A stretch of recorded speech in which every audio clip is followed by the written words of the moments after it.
Ìtàn June 12 MKO Abiola àti Ibrahim Babangida apá kẹsàn-án.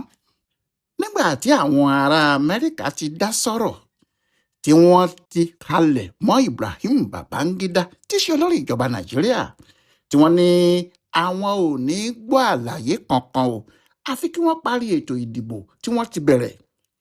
Inú bí àwọn ọ̀gá ológun pátápátá wọ́n bẹ̀rẹ̀ sí bínú láàrin ara wọn. Wọ́n ń béèrè pé kí ló kan Amẹ́ríkà nínú ọ̀rọ̀ ìdìbò Nàìjíríà, kí ni wọ́n ń bá kiri pàápàá. Wọ́n sì sọ pé Nàìjíríà ò gbọ́dọ̀ dá wọn lóhùn.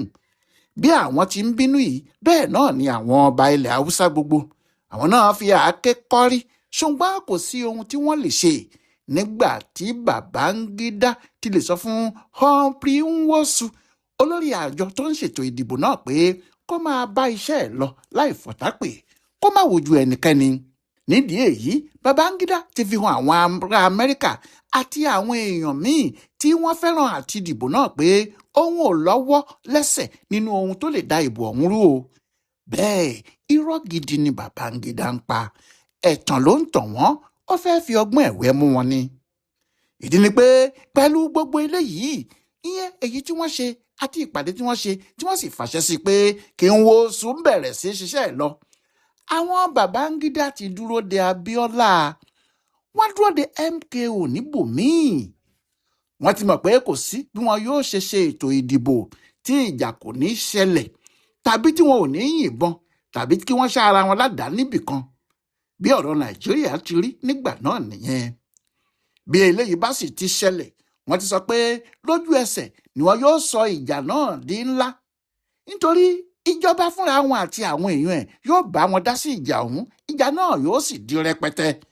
Lẹ́sẹ̀kẹsẹ̀ ni ìjọba yóò sì fagilé ìbò náà lágbede méjì. Ṣùgbọ́n o, bó tiẹ̀ jẹ́ pé oṣù òjò ni wọ́n dìbò náà nínú June, síbẹ̀ òjò kan ò kán lọ́jọ́ yìí o. Bẹ́ẹ̀ ni kò sí ìjà níbì kan ṣoṣo ní gbogbo orílẹ̀-èdè Nàìjíríà. Ọ̀rọ̀ náà ya gbogbo ayé pàápàá lẹ́nu.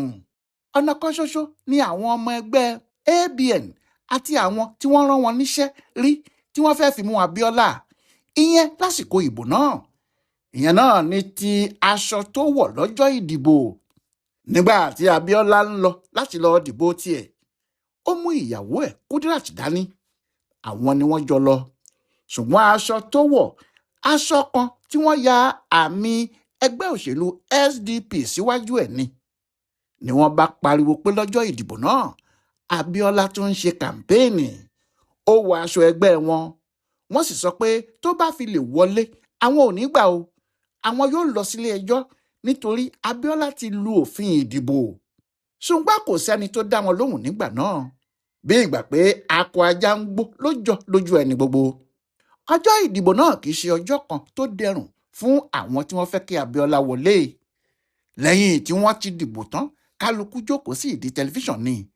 Wọ́n ń wo ohun tí yóò ṣẹlẹ̀, wọ́n sì ń wo bí èsì ìdìbò náà ti ń wọlé. Àríṣe Kọ́lá Àlàó tí í ṣe ààrẹ mùsùlùmí nígbà náà, Lámídì Àríyìbí Adédìbú nígboro Ìbàdàn pẹ̀lú Láí Balógun àti Kọ́lápọ̀ Ìṣọ̀lá sọ pé àwọn ò sùn mọ́jú. Wọ́n ní í ṣe ni àwọn ń wo bí èsì náà ti ń lọ. Bẹ́ẹ̀ làwọn ń pe ọ̀rẹ́ àwọn káàkiri ìlú gbogbo láti mọ bí èsì ìdìbò náà ti ṣe rí ládùúgbò tiwọn. Nígbà tí yóò fi di ọ̀sán ọjọ́ kejì, èsì ìdìbò náà ti ń wọlé ní àwọn ìpínlẹ̀ gbogbo. Àwọn èèyàn káàkiri ilẹ̀ Nàìjíríà ti wá, wọ́n sì jókòó ti Abiola nílé ẹ̀. Kálukú mú bébà àti gègé dání. Wọ́n ń gbọ́ gbogbo ohun tí wọ́n ń gbọ́ lórí rédíò àti tẹlifíṣàn sílẹ̀. Nwosu, olórí àjọ NEC yìí ṣètò kan. Ó ti gbé pákó ńlá kan fẹ̀rẹ̀gẹ̀dẹ̀ kan sí iléeṣẹ́ tó ń ṣètò ìdìbò náà. Bí èsì náà sì ti ń wọlé lọ́kọ̀ọ̀kan láti ìpínlẹ̀ ni wọ́n ń lẹ̀ ẹ́ sí ojú pátákó yìí. Nítorí bẹ́ẹ̀ kò sí wákàtí kankan níbẹ̀. Kálukú ọmọ Nàìjíríà ló mọ ohun tó ń lọ.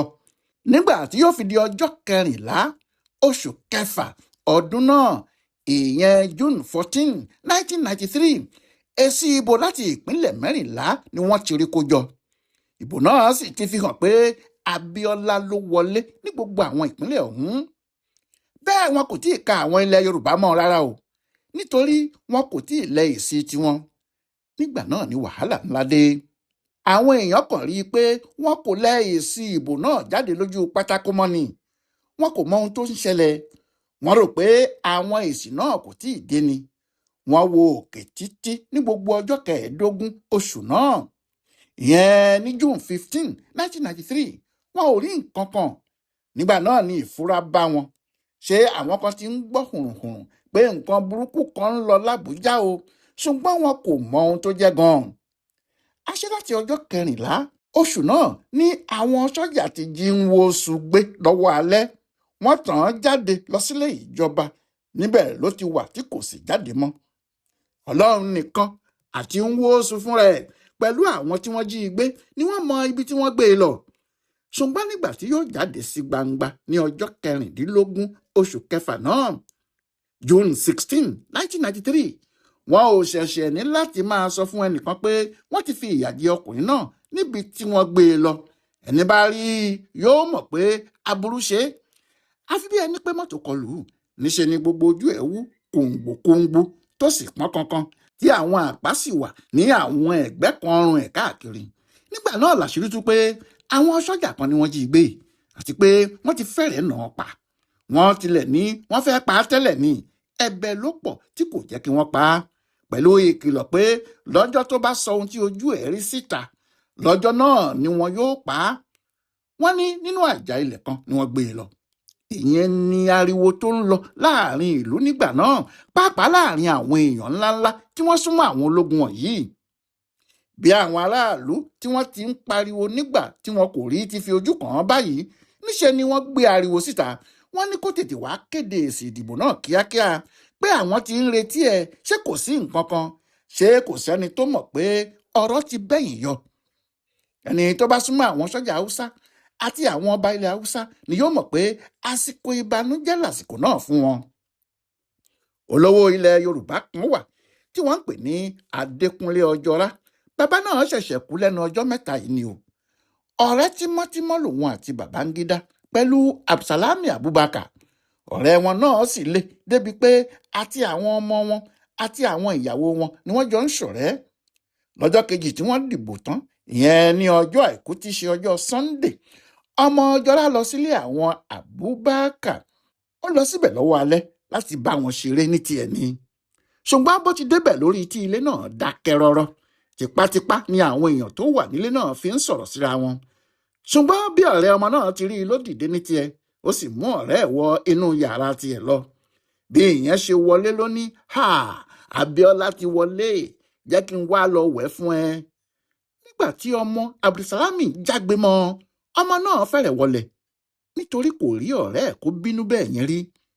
Ọmọ náà sọ fún un pé, wo tètè máa wá lọ sílé yín o, bí bàbá mi bá gbọ́ ohun tó sọ yẹn ó lè pa ẹ́, èmi ló dẹ̀ máa kó sí wàhálà o. Bẹ́ẹ̀ lọmọ Ọjọ́lá yìí pa gílọ́gílọ́ ló bá jáde ní tiẹ̀ o. Ohun tó ṣẹlẹ̀ ni pé pàkúté kejì tí Babangida dẹ sílẹ̀ fún Abíọ́lá nìyẹn, pé wọn yóò jà lọ́jọ́ ìdìbò, àwọn yóò sì fagilé ìdìbò ọ̀hún ni. Ṣùgbọ́n ìyẹn ò mú un. Láàrin ara wọn, wọ́n ti gbé e kiri fún gbogbo àwọn sọ́jà pé bí Abíọ́lá bá lè wọlé, yóò gba gbogbo agbára lọ́wọ́ àwọn sọ́jà Haúsá, yóò fi àwọn sọ́jà Yorùbá ṣe olórí wọn.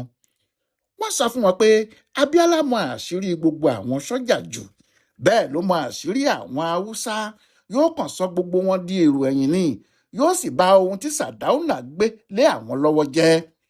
Bẹ́ẹ̀ ni wọ́n jẹ́ kó yé àwọn sọ́jà wọ̀nyí pé owó púpọ̀ níjọba jẹ Abíọ́lá o, bó bá sì ti wọlé ni yóò san owó náà fúnra ẹ̀. Èèyàn ò sì lè ní irú owó bẹ́ẹ̀ yẹn lọ́wọ́ kí apá ẹnikẹ́ni tún ká a mọ́ o. Wọ́n fi yé àwọn èèyàn wọn yìí pé ọ̀rọ̀ ìbò náà le jù bí àwọn míì ti ń rí i lọ, pé ọ̀rọ̀ láàrin àwọn ọ̀gá sọ́jà àti Abíọ́lá àti ọ̀rọ̀ láàrin àwọn Haúsá àti Yorùbá ni o.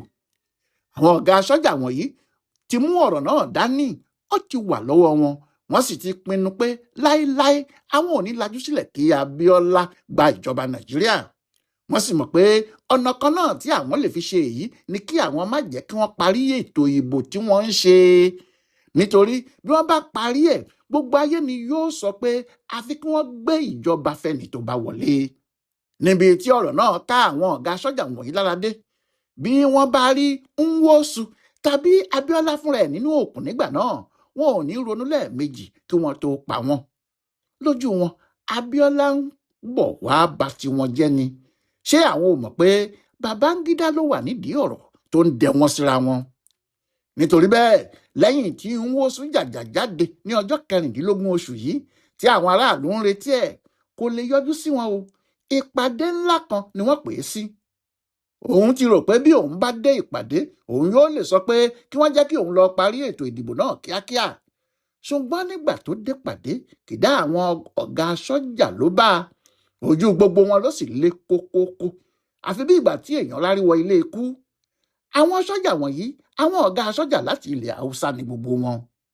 Ọ̀gágun àgbà Abacha, Dongoyaro, Aliyu, Muhammadu, Gusau, David Mark, Akilu àti àwọn míì bíi tiwọn. Bí Nwosu ti wọlé, Abacha ló kọ́kọ́ yọ lù ú. Ó ní, èwo ni lánàá tó ń bá kiri yìí? Ṣé orí pátákó tí òun gbé síta yẹn ló ti rò pé kí àwa náà máa lọ ka èsì ìdìbò tó ń lọ lọ́wọ́? Àbí? Ṣé bí ìwọ ló dá gbogbo wàhálà yìí sílẹ̀? Àwọn ilé ẹjọ́ sọ pé kí o má ṣètò ìdìbò, ó ní dandan àfi kó o ṣe. Ṣé o dẹ̀ ti ṣe báyìí? Ojú ẹ ti rí níbi tó o bá dé. Ìwọ náà ni kó yá lọ yanjú ẹ̀ kíákíá. Níbẹ̀ náà ni wọ́n ti gbé ìgbìmọ̀ àwọn sọ́jà dìde, tí wọ́n sọ pé kí Nwosu wá ṣàlàyé ọ̀nà tí òun yóò gbé gbà tí yóò fi yanjú ohun tí òun dá sílẹ̀ yẹn. Ṣùgbọ́n kó tó bẹ̀rẹ̀ iṣẹ́ náà, wọ́n ní kó kọ́kọ́ lọ kéde pé àwọn fẹ́ dá èsì ìdìbò náà dúró kí àwọn fi yanjú wàhálà ilé ẹjọ́ tó wà ńlẹ̀. Ṣé lọ́jọ́ náà gan, adájọ́ Àbújá kan, adájọ́ Sálè, ti tún dáa pé ìbò tí wọ́n dì náà òfo ni o, wọn ò gbọ́dọ̀ kà á mọ́. Àwọn ABN náà ni wọ́n pe ẹjọ́. Ní ọ̀kan ibí náà, ọ̀rọ̀ náà ti dàrú mọ́ Babangida fúnra ẹ̀ lójú pátápátá. Ó ti rí i pé àwọn sọ́jà kan fẹ́ pa òun tàbí kí wọ́n gba ìjọba lọ́wọ́ òun bí òun kò bá tètè pa ìbò Abíọ́lá rẹ́. Ṣùgbọ́n lóòótọ́ làwọn sọ́jà wọ̀nyí kò fẹ́ kí Abíọ́lá ṣèjọba o. Wọn kò fẹ́ kí Babangida náà dúró mọ́ rárá. Wọ́n fẹ́ kó máa lọ. Bẹ́ẹ̀ òun ò fẹ́ lọ.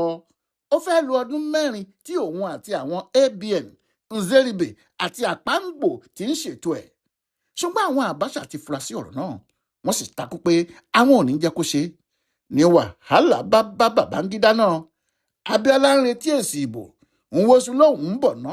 Babangida sá kúrò ní Àbújá, ó sá lọ sí Minna. Bẹ́ẹ̀ l'Abacha kó àwọn ọmọ ogun kan s'Èkó tó fẹ́ gbàjọba bó bá rí àyè ẹ̀. Ohun gbogbo sì dàrú pátápátá. Babangida fúnra ẹ̀ kò sì mọ ibi tí yóò gbà yọ. Bẹ́ẹ̀ náà làwọn ọmọ Nàìjíríà gbogbo ń retí èsì ìdìbò. Àmọ́ ohun gbogbo ti di rúdurùdu. Kí ló wá ṣẹlẹ̀ lẹ́yìn èyí? Ẹ tún pàdé wa láìpẹ́ jọjọ. Adémọ́lá Adéjàre ló ń tún pẹrẹpẹrẹ ìtàn June 12, MK Abíọ́lá àti àwọn ọ̀rẹ́ Babangida fún Ibùdó Àgbáyé fún Àṣà àtiṣe Yorùbá World Center nínú ọgbà Yunifásítì Ìbàdàn. A kú dédé àkókò yìí o.